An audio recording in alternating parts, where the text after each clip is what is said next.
అయోధ్య రాముడి కోసం బంగారు ధనస్సు సిద్ధమైంది. 286 కిలోల బరువుతో దీన్ని తయారు చేశారు.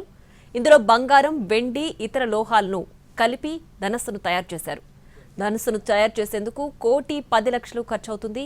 ఈ నెల 22న అయోధ్య శ్రీరాముడి ప్రాణ ప్రతిష్ఠ వార్షికోత్సవం జరగనుంది. ఈ సందర్భంగా బంగారు ధనస్సును బాలరాముడి చెంత సమర్పించనున్నారు. అయోధ్యలో నిర్మించిన బాలరాముడి ఆలయం ప్రాణప్రతిష్ఠ జరుపుకుని ఈ నెల 22కు 2 ఏళ్లు పూర్తి కానుంది. ఈ సందర్భంగా అయోధ్య బాలరాముడికి ఒక అరుదైన కానుకను సమర్పించనున్నారు. ఒడిశాలో 286 కిలోల భారీ స్వర్ణ ధనుస్సు తయారయ్యింది.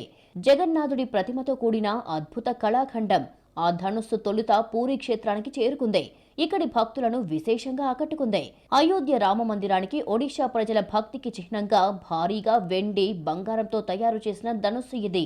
హిందువుల 500 ఏళ్ల నాటి కలను నెరవేర్చుతూ 2024 జనవరి 22న ఉత్తరప్రదేశ్లోని అయోధ్యలో బాలరాముడి ప్రాణ ప్రతిష్ఠ అత్యంత వైభవోపేతంగా జరిగింది.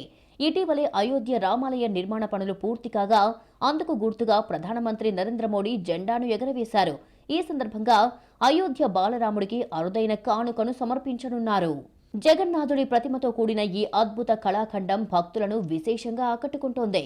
ఒడిశాలోని రూర్కెలాలో తయారైన ఈ రామధనస్సు ఆ రాష్ట్రంలోని వివిధ జిల్లాల గుండా ప్రయాణించింది.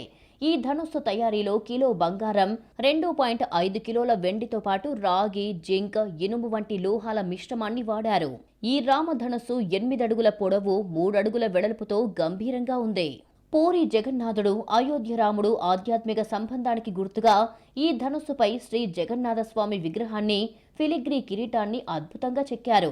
పూరీ క్షేత్రంలో రామ్ ధనుస్సుకు చేయాల్సిన క్రతువులు పూర్తయిన తర్వాత పవిత్ర శోభాయాత్ర అయోధ్యకు బయలుదేరింది. సరిగ్గా ఈ నెల 22న స్వర్ణ ధనుస్సు అయోధ్య రామ మందిరానికి చేరుకోనుంది. అక్కడ శ్రీరామచంద్రుడి పాదాల చెంత భక్తిపూర్వకంగా సమర్పించనున్నారు. ఈ మహత్కార్యాన్ని సనాతన జాగరణ మంచ్ నిర్వహిస్తోంది.